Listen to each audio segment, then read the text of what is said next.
Great, nice to see you all. My name is Alisa, and today we will talk about 20 common mistakes in marketing in NGOs. Here you can see the contents of today's meeting. And let me tell a bit about myself. My name is Alessia, as I said, and I'm a strategic marketer. I'm educated as marketer. We studied together with Irina a long time ago. And since that, my life was connected to marketing, to sales, to PR and communications. And 12 years or more, I worked for NGOs, and I worked for the biggest environmental NGO in my country, APB BirdLife Belarus. And also I have been working as a communicator in one of the largest international NGOs, Frankfurt Zoological Society. So I hope I can share with you something that will be useful for you. And also I would like to learn a bit more about you, who is presented here. Maybe you can write in the chat in which NGOs you work, what kind of topics you work with, or you just plan to work in NGOs, so I know more what you're dealing with. So please, if you can share in the chat, so we can learn more each other. And yes, I think that in the meantime, I will go further. Yeah, and I would share with you why marketing is so critical for NGOs, because it's not only something for commercial sector, but you can use it also for NGOs, some principles of it.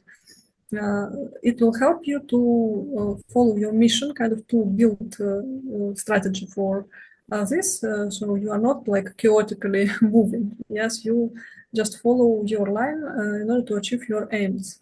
And of course, there are impacts on this, there are challenges on this way that are specific for NGOs, because usually such organizations, they have limited budgets, and kind of even when you write an application for some grant, for example, they don't allow you to use a lot of money, for example, for some PR or for something. So it's very strict what you can spend for what. So your resources are limited. You always remember about this. So it means that you should be especially effective in your actions.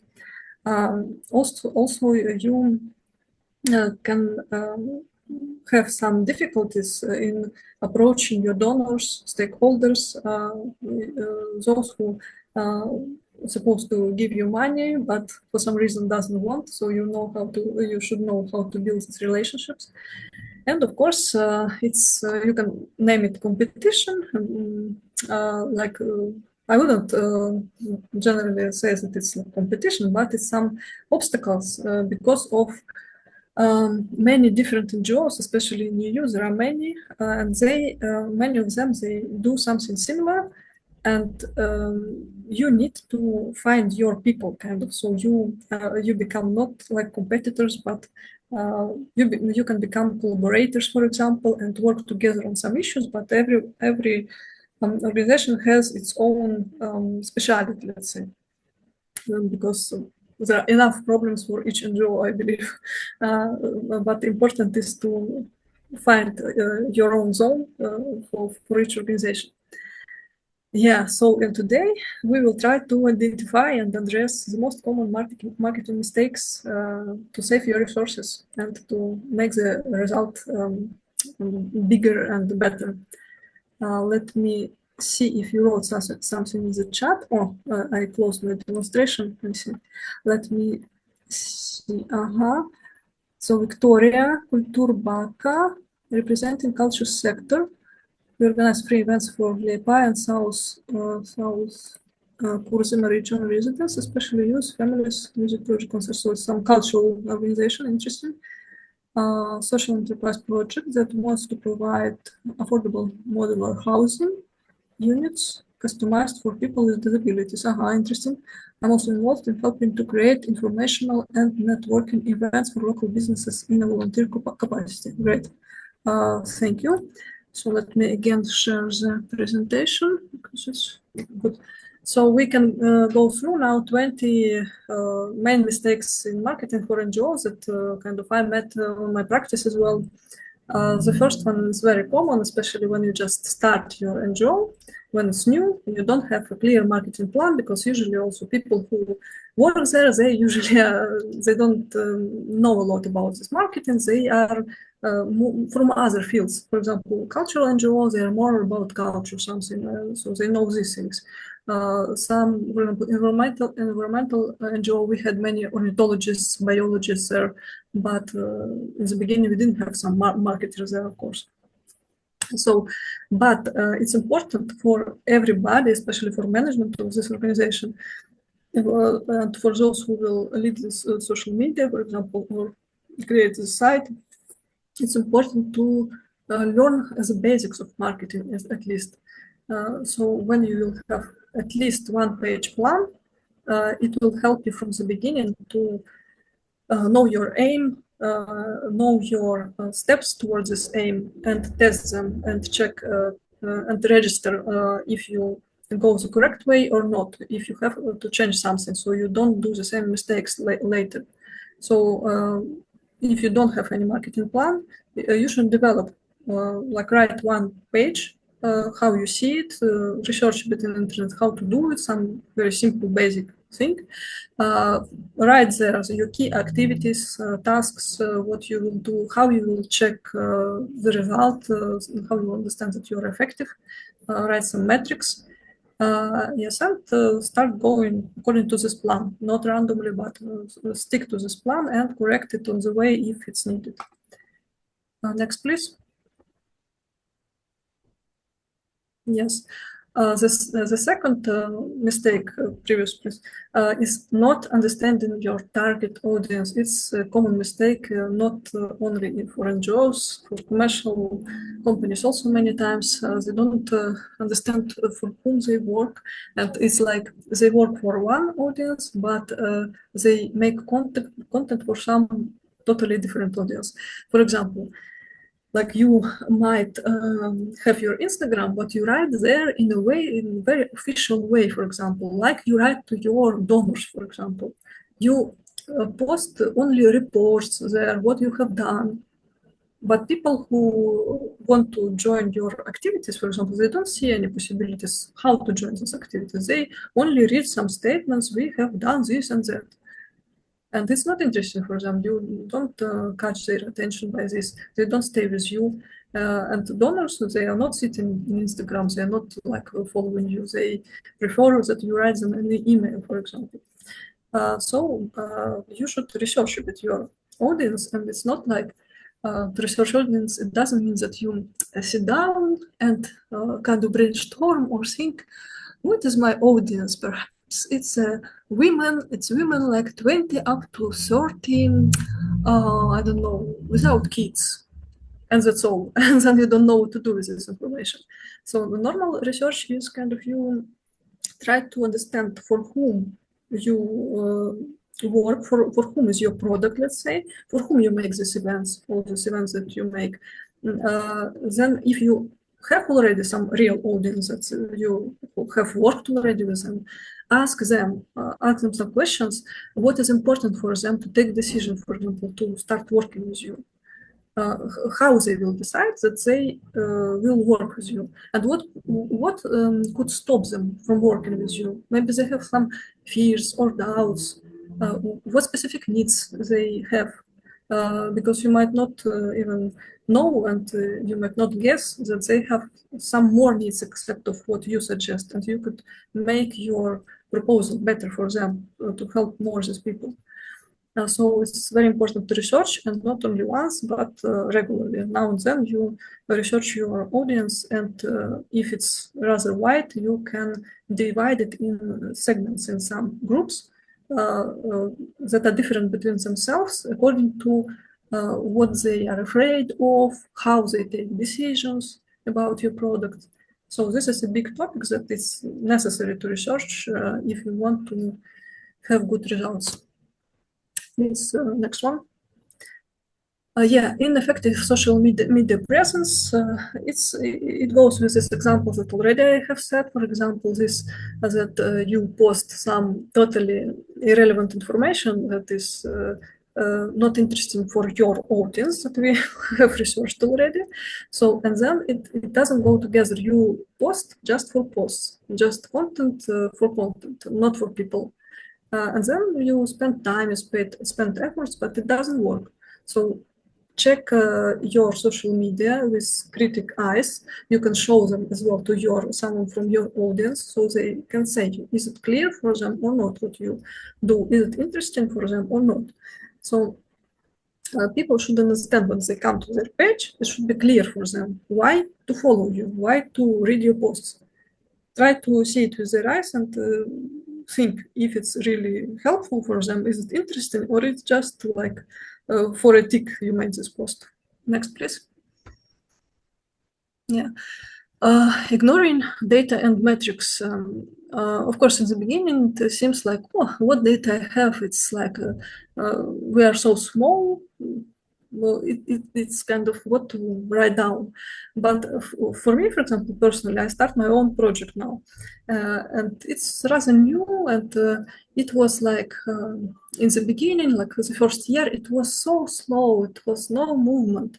But when I started pushing it, it started growing rather fast. And now I, like every, I don't know, 4 days, I write down how it grows, how it changes in order to be able later to see what I have done for it to grow and how much it grows because of this. So all this analytics is very important to understand because later you might use the most effective ways to grow your audience, for example, or to make some to attract donations, whatever is your aim. Or like another example, if you start a target advertisement in Facebook, for example, and you just don't check all these numbers, this CTR, this cost per click, all this. You just, okay, I have this budget for 5 days, let it roll, and you forget about this. But if you do this mistake, it might appear that your advertisement wasn't bringing you anything, like 1-2 followers, and you spent $50, and that's it. You just spend money like this.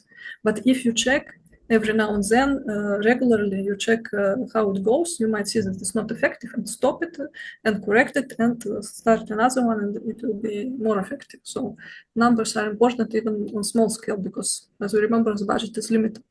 Next, please. Lack of storytelling is a common problem because it's important to learn to write the stories. First, to write the stories, and second, to learn to write the stories. And when you learn to write the story, it's important not to make this mistake to go for templates because there are many like courses or some mini courses how to write some very interesting story, and they give you a template, and all your posts become this, very after a while boring because they are all copy paste from each other.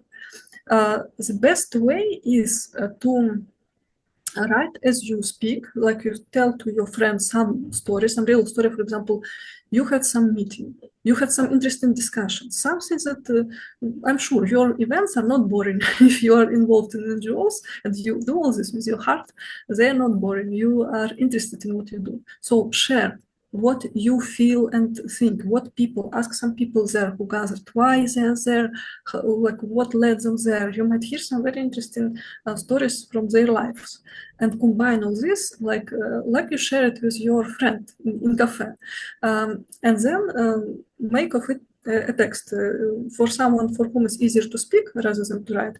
You can make a voice message, then to decode it in text, and then just to edit this text.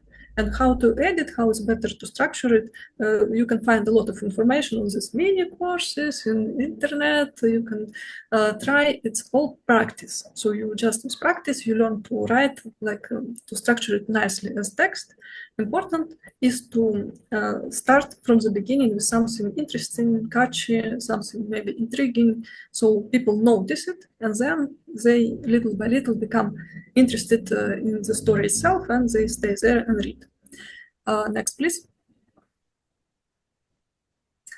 Yeah, sorry. Let me drink some.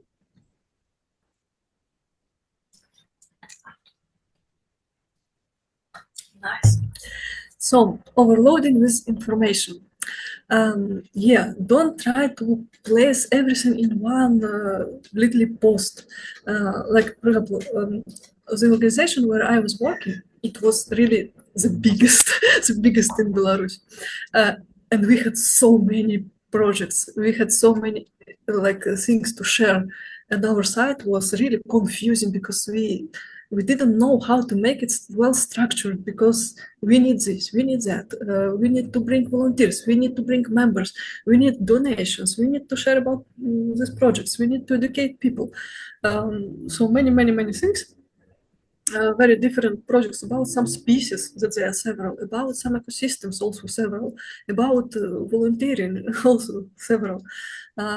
So try to focus to structure somehow your information so it's clear for people where they are. If it's like Instagram, for example, make it clear, not like it's here and there about this and about that. Make like some priorities, some topics, like 3 topics, I don't know. Make them priorities and hang them, like pin them in these posts.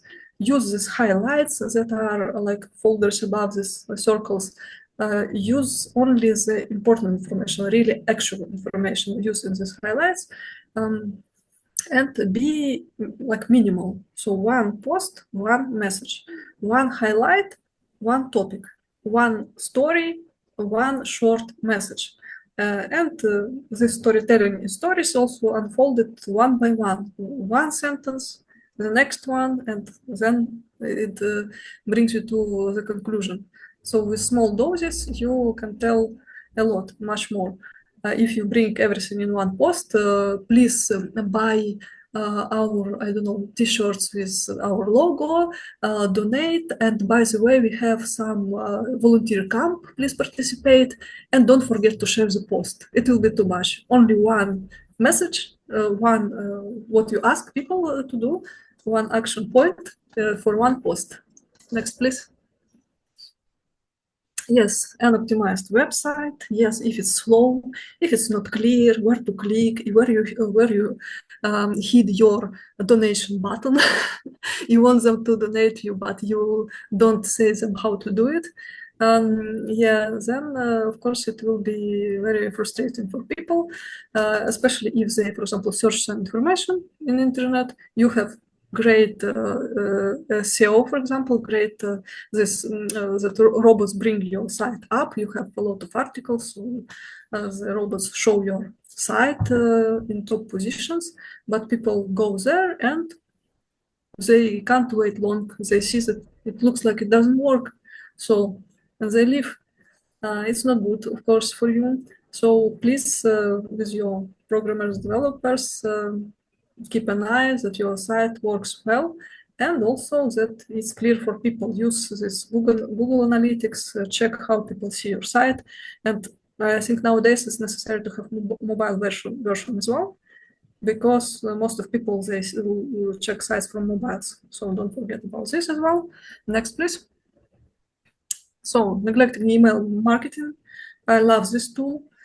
It's also important to learn how to write these emails. If you try it, for example, and it doesn't work, then it might be a mistake of how you write these letters. Because if you kind of in some boring way, you are writing like some, just again for a tick, it will not work. People will not open, they will click spam it and you will be in blacklist.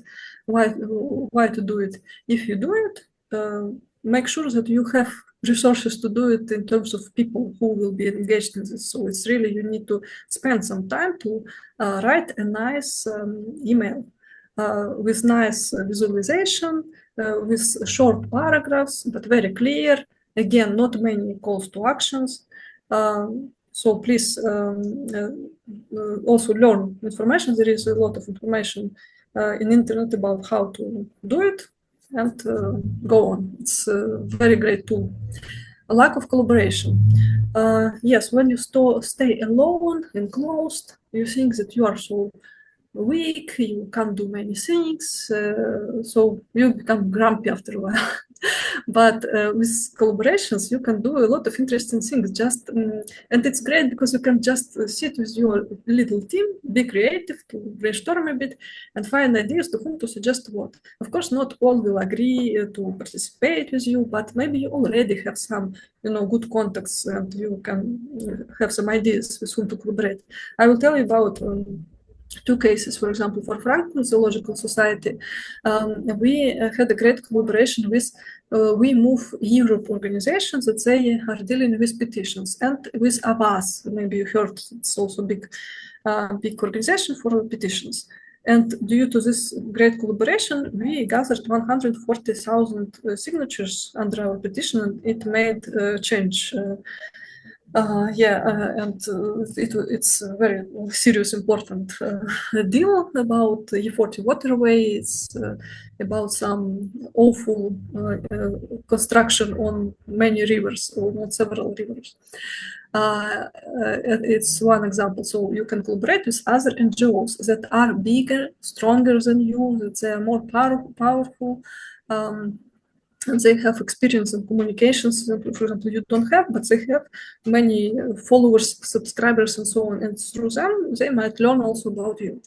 And another way is to collaborate with some companies, for example, like we in APB BirdLife Belarus, we collaborated with one mobile operator, and we created a campaign when you can call a specific number, and a bird will reply to you with its song. So you could call 10 different birds and hear their songs. So people were learning about these birds, and then the bird was texting them a message. So many possibilities. Next, please. Not adjusting strategies. Yes, if you have written a strategy, doesn't mean that you stay whole life with the same strategy. Because, for example, like before, you didn't need to make mobile versions for sites. Now you need to do it. Times are changing. Before, we didn't have AI. Now we have it, so we have to also to implement to use them in order to make more effective our actions. So review regularly your strategies. In our big organization, we write strategies for 4 years. In smaller projects, we write strategies for 1 year. I think for such small NGOs, 1 year is okay as a strategy. Yeah, so review them. Yeah, unclear branding. If you don't have your kind of vision of your branding, it's not very good because it's a bit confusing for people. You can make it easier for them to recognize you if you have one kind of style and way of messaging. If in your texts you have different styles, one post is official and strict, another post is so, like youngsters talking with all this slang. The third one is more like free-flowing thoughts and all this. One is kind of approaches, I know, in plural, like in Swedish, ni, and the other is du, like you in singular, for example. It's very confusing. Who is talking? Why is so different? Like it's not one line. Or if your visuals are also, here is something pinky, next it's black and white, it's also, people will not remember you. So stick to something one. It shouldn't be super developed thing, like a super elaborated logotype or something. Some simple that you can do yourself, and you don't need to hire a designer even for this. Just like with a little sense of gusto, you can do something. Yeah, next, please. Over dependence on one channel, yes, because it's also kind of, I can understand that many organizations, they have limited resources and they can't be in many media. Like we now, I work for small campaign and we have also limited resources, but we want to cover 5 media, social media, and it's very hard. But at least several, like 2, 3, try to cover, because if something happens with one, then it will be difficult to bring all these people to some other social media. Like now, for example, I know that there are some issues with this Twitter, with this X platform, and some organizations they move to other platforms because of some political reasons, from what I know. And they move to some totally new platform, and of course on the way they will lose some followers, and yeah, some people will lose connection with these organizations. Many things can happen, like in Russia, for example, they block, not block, but they can forbid these meta companies, Facebook and Instagram. People can visit them, but using VPN, and it makes difficult for them to use, and many people stopped using it. So good for those companies who had some other platforms as well and were developing them, so they already have some audiences there. And you never know how policies of these companies they will change. Who will buy whom as well, and again, some whatever reasons can happen, and you will cry that you were developing only one kind of placement. Next, please. Inconsistent communication. Yes, it happens to many, not only NGOs, but also some experts that they try to promote themselves. That today I have mood and time, I will post something, or even 3 posts. Next day, yes, still I'm okay, let me post, and 7 days ahead they post, and then 1-2 months they have some depression or something, and I don't want to post, don't know what to post, or some perfectionism starts, like, oh, it's not too good for posting. No, you should make a calendar so it's regular. Don't post every day, but post like twice per week, 3 times per week.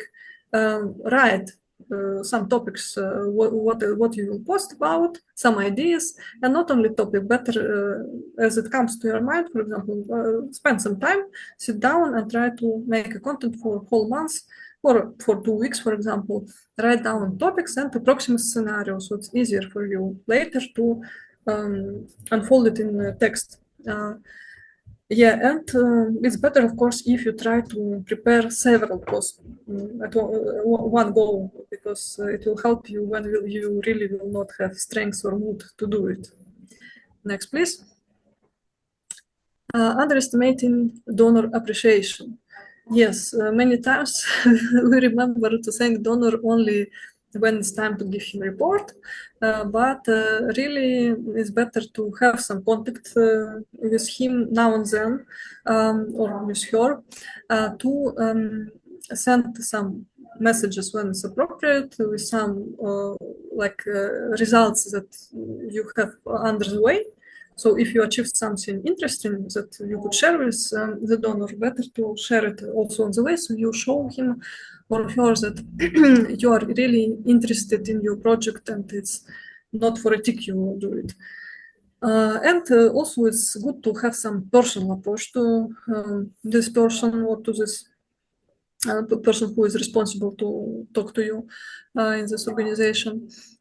So you you share from your heart as well, because there are people as we are as well. Ignoring volunteer engagement. Volunteers are very good as our advocates. When you ask them to help you, first you should make it clear for people what exactly you need, how it will be technically, organizationally, yeah, so they can take decision easier. Then when they work with you, you share with them, I don't know, some cookies, some drinks, something pleasant, I don't know, some little things. And sometimes, like 5th of December, for example, we had International Day of Volunteers. So it's good chance to send them some postcards, for example. So keep some connection. So not like you bring them only when you need them, but have some communication with them also in between. And it's great opportunity for you to do the storytelling. because these people, volunteers, they can tell you a lot interesting things because not by chance they are volunteers. They have something in their souls. So please try to make them to share it with you, and you can make many posts, articles, interviews about this. It can give you many thoughts, and you will learn also your audience better. Please, next. Overlooking visual content. Yes, it doesn't mean that you have to make your feed like this Pinterest type of pictures. And it shouldn't be like it's not necessary that you hire some super photographer or video maker to make your videos, but you can work on it yourself because now it's easy in mobile. You can do it. You can take photos and videos with mobile. You can edit videos there. Don't forget to use these adjustments for like colors, for brightness, contrast, because really with a bit of slightly regulation of it, you can make the picture really better. And try to make it not chaotic in your grid, let's say in Instagram or in any other. But for Instagram, it's especially important because it's like very visual. Now for Facebook, it's not like this. It's more like mixture text and photo. It's not so striking if you have some mess in your account. But for Instagram, it's especially important. So when you look at your grid, it's clear that here is this, here is this. And I recommend to use, for Instagram, to use text with your visuals, but don't overload it with text. Don't make all these designs with a lot of text. Just you can use a photo and some, title which makes clear what's about the post. So when people see it in their feed, they understand that it's interesting to read. That it's not just a photo, a beautiful photo that they can scroll further. It's some important message. Next, please. Yeah, not using testimonials, reviews. It's also a great bank of content and ideas for you. Collect them, save them. Don't just post them, but also save them somewhere. Make some channel, I don't know, some folder where you keep all the screenshots, all these reviews. If you have some video reviews, it's great. Because this honest kind of testimonials from people, they will help also others to join you as members or volunteers, or to donate to your organization, or to show to donors that look, people really they share with all their heart that they are satisfied with our work. Next, please. Yeah, failing to build partnership, it's a bit similar to this that we discussed about collaboration, but it's a bigger thing. It's some constant thing. So if you build a partnership, it's like long program, and inside of this program you can have many activities together. So it will be great if on your path you will find some other organizations or companies that share your values, and you can make really some partnership together. Like for example, some organizations that takes care about homeless people might have collaboration with some restaurant, and they can make together some, I don't know, dinners for homeless people, something similar.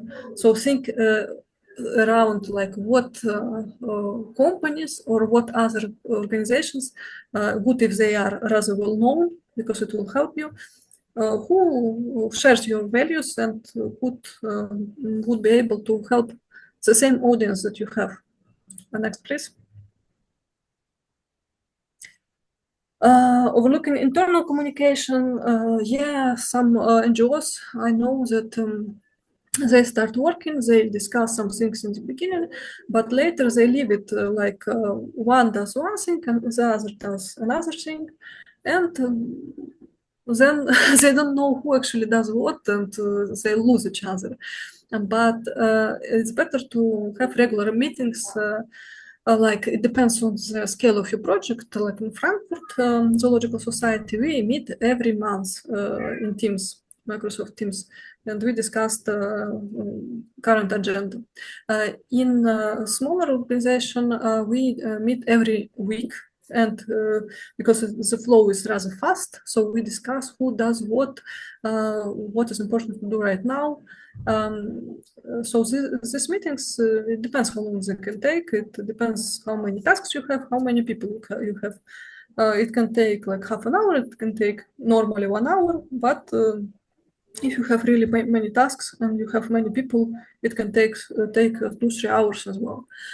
Yeah, so and important also to make sure with people who coordinates what with who agrees what with whom, because in this organization where I worked before, we had one issue that kind of one person had to agree one text with 3 different persons and not once.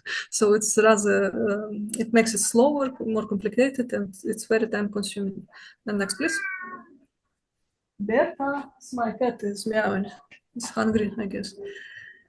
20. Neglecting crisis management. Yeah, it's an interesting topic, and not all have this. And also, we in my organization we didn't have it. But it's rather good to learn this topic, at least to be prepared, to at least to learn how it works. So I recommend you just to discover something about this topic. Go to some chat GPT, go to some search agent, and try to read more about crisis management, what it is, how to use it. Ask ChatGPT, for example, I have this organization, what risks I have, what kind of crisis I might have, and how to deal in these specific situations. It will be interesting what it will reply to you, because you might open your eyes that actually you have this and this and this risks, and then you start thinking with your own mind how I would deal in this situation, what would be better to do. So it's good to be aware and to be prepared for any different situations. Yeah. So I guess it was this was that was it with 20 mistakes. And I recommend you now, because it might be a bit overwhelming. Of course, you will have this presentation afterwards. I guess Irina will share with you this presentation. Yes, and I recommend to you not to feel so overwhelmed, just focus on some 2 areas, 3 areas, and try to improve first them. And together with your team, you can discuss all these things as well. And try to focus on the things that you've chosen, and find some trainings, courses, read some articles about these specific topics. Try to develop first in these things, and later return to this presentation and take some next things to develop. Yeah, next. Yes, and some advices that you might research about what tools for which thing you could use. Like Canva is a great tool for design, Figma as well. I haven't used all Figma, but I know that it's rather popular, but it needs a bit more. It's not so intuitive, I would say. You need to study it more. Use Google Analytics for sites. Use this Insights for Instagram. And of course, try soon to find with whom you would like to collaborate, and try to find some ideas how you would do it, what you could do together. Yes, and work on your plans and strategies and review them regularly. Yeah. So here are some key takeaways. And please make screenshots or wait for the presentation. Yeah. So please, I will be glad to answer your questions. Yeah. All right. Yeah. So you're welcome to ask your questions now. And Christina, if there is question in the chat, you can translate. Yes, please. I wonder, what's your opinion about TikTok, and what do you think is going to happen? Do we need to still worry about marketing on TikTok, or is it changing? now? What do you think? Me personally, I haven't worked in TikTok. I didn't use it. I haven't used it because every platform you see if it's really needed to you, needed for you. If you have used TikTok, I wouldn't recommend now to suddenly stop using it, but try to convert people from there to some other like platform, other social media. What is now like popular for your audience? What else they use or where they go generally? Because we had similar problem. In the beginning of last year, we had rumors that they will close in Belarus Instagram and Facebook as well. It didn't happen, but like we started to kind of transfer our followers to other social media that we had already, to Telegram, like to what else? To Telegram mostly, yes, to Telegram we were transferring them. But Telegram, I don't know if it's popular in Latvia, in Sweden, I don't know. So you should check. There are some analytics, what platforms are used more and which platforms grow more. So stick to them. In your experience, which platform has the easiest analytics to understand if someone has never dealt with analytics before? I would say Instagram, it has rather simple, very clear, yes, very clear. Thank you. Great. Yeah, that's fine. Yeah. More questions?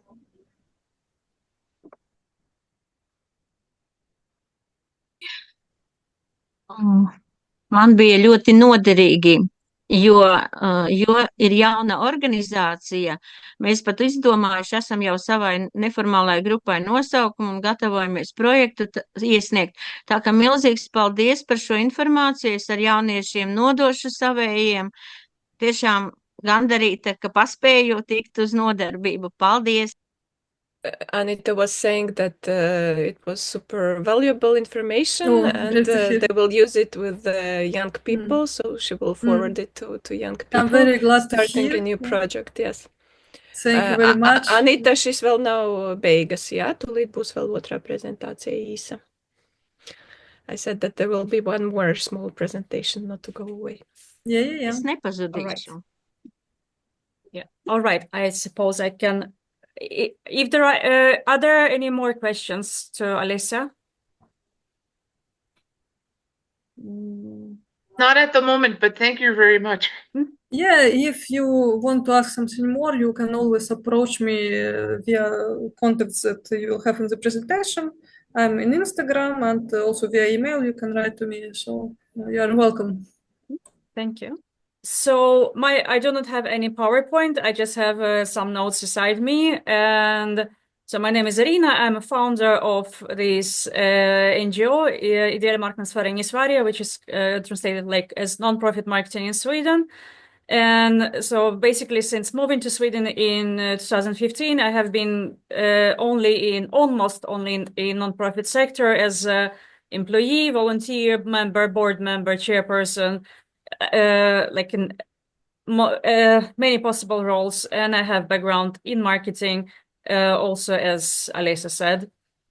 So some things that five tips that I would mention for when it comes to starting an NGO, which are particularly actual to Sweden. First of all, it is way easy to start a non-profit, an NGO, when there is already a movement or an issue on agenda. In general, there are two ways to start NGO. One is when a group of people have come up with an idea and start an NGO and then try to build their brand around the issue. And there is, which is like startup-like. And the other way is when there is a movement, when there is an activism around some issue, and a movement after a while needs to create NGO, basically an organization to manage itself. This way is more organic and it's easier. Brand grows naturally around this. So if you're doing, like, if you it would be easier to start around an existing issue, movement, informal group or anything. If you're starting as a group of a small group of people, be ready that it will take years and years and years to build your brand and to gain recognition and to gain trust from your audiences, and like make sure that you can make that effort. Second part, use templates when doing the legal part of starting an NGO. Like in Sweden, there are Skatteverket, which is tax office, that has like basically step-by-step guide. There is also Verksam.se, which is basically another website. They have step-by-step guides how to start NGO. We did everything from them, like literally just followed their step-by-step guides and use their templates, just adjusted a little bit. Third, this was 2. Third, if you plan to offer some paid service, like think twice, 3 times before you want to offer paid services aside of getting members, acquiring donations, grants, and so on, because offering paid services will increase the complexity of your organization. You will also need to be obligatory registered at Bolagsverket, and you will need to report any changes in your board to Bolagsverket, which costs 800 crowns, basically 80 euro. So, for example, right now we have an external accountant which is working with our organizational accounting, and she told us that we are the smallest organization and the most complex one that she has ever worked with, and partially because of we have everything, and because of this, like, so if you plan to offer some paid services, be sure that you're ready to take the bureaucratic consequences of this. Fourth, use volunteers. And in Sweden, there is a platform which is called Volontarbyrån, volontarbyrån.org, where you can find volunteers to all possible roles, which particularly matches people who are willing to use their free time for free to do something. Is it some cause-based, or it's even for running the organization? In our organization, 95% of people who joined last 3 years are via that 2 years, via that platform. And also Volontarbyrån organizes courses for leaders, like for those who, for the board, or those who are coordinated volunteers, in how to motivate, how to coordinate, how to engage, and how to like include volunteers with, for example, disabilities. And so take those courses, because leading volunteers, which is unpaid force, is different from leading paid staff, and like learn how to do this. Those courses have been very valuable for me. And the last thing, fifth, now, is when you are starting, use the terminology that your target audience uses, and like, especially if you're doing some education, if you're doing some courses, webinars, or something, learn what terminology your audience actually uses and in what context, and start by talking the same language. Our mistake in the beginning was that we thought, oh, we are so great with our non-profit marketing knowledge, and we started using webinars. But in Sweden, there is a different way that, like, the same things are called. And if you want to build bridges with some of your innovative knowledge and what is already existing, like the terminology that is already, like, you need to start first by like using the terminology of your audience, and then connect it, like elaborate, like communication, for example. The communication is more used in Sweden than on marketing, non-profit context. Then you can connect those and explain how those feels. So these 5 tips are for about that you need to think about when starting an NGO in Sweden. Do any of you have any last questions about my topics? I see we're running out of time, but maybe just a short one, small one. Irina, can Latvians use the Man vēl Swedish radās platform? jautājums tāds par mājaslapu minēts tika, bet mājaslapas taču ir pārsvarā maksas, vai nepietiek ar Instagram kontu, piemēram, jaunajai biedrībai? Okay, so the question was about home pages, because it was mentioned it's good to use a home page. But Anita says usually home pages are not for free. Maybe it is enough to use just social media, for example, Instagram. What would you say? I say it depends. A website is usually basically a visit card of an organization. It's usually thought as must do, but if you're starting, especially if you're starting as an informal group, or if you're starting as a community, maybe Facebook group is enough to start with. If your audience is there. Alessia, do you agree with me? Yeah, I would say that, look, when the website is good, like the proper one, yeah, with many pages, when you have, when your organization is a bit bigger, you can afford it, and it's very good for searching engines. When you have much activity and you can write many articles about your topic, then it will be great way for people to find you through searching. They search some topics, they find some article, they find some page with good advices, and they find your organization. Then it's a great tool. If you just start, you can still have your web page, of course, like one page landing page is called. Like Tilda is one of platforms where you can do it for free. So it can be, as Irina said, such a business card, visit card that you can use and write there all your main information. Also, if you have many links which you want to share with people, you can use such services as TapLink, for example. There are similar services, multi-link services. And you can add just one link for to your Instagram account or to your Facebook page, and people go to this link and they find all these other links nicely kind of visualized with buttons, with some pictures. So just kind of nice view with many links. You can use this. But generally, it's okay also to be just with social media if you really chosen your social media correctly. So your audience is there, not like I don't know how it's in Latvia, for example, what people they are in which social media, but you can easily find this information. There are researchers, analytics for every country, I think. So check kind of, for example, if you work mostly with people of specific age, or like only women, for example, with specific age, this information you will find for sure. So choose where this audience is presented the most. And important is to regularly to post there, and to post not for a tick, but with meaning, with some meaning.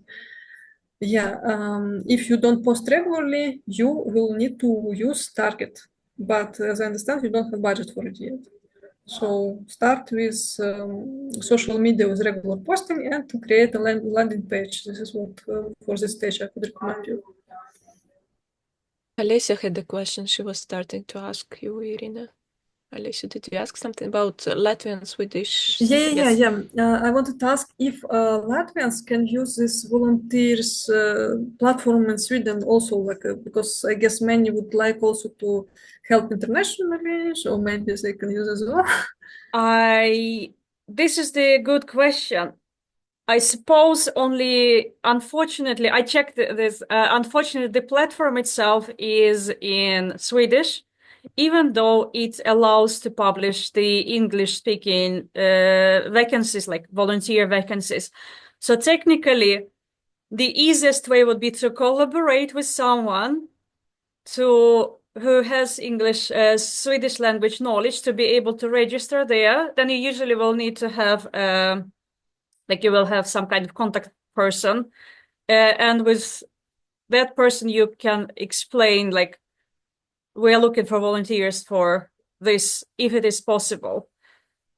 I see that might be some difficulties, but there is a great demand also, and I see that the platform started to expand. So with any with any luck, we might be able to see some more international expansion. The platform itself is also a part of a project. It is funded by European grants. So it depends, I suppose, also from the conditions of the grants.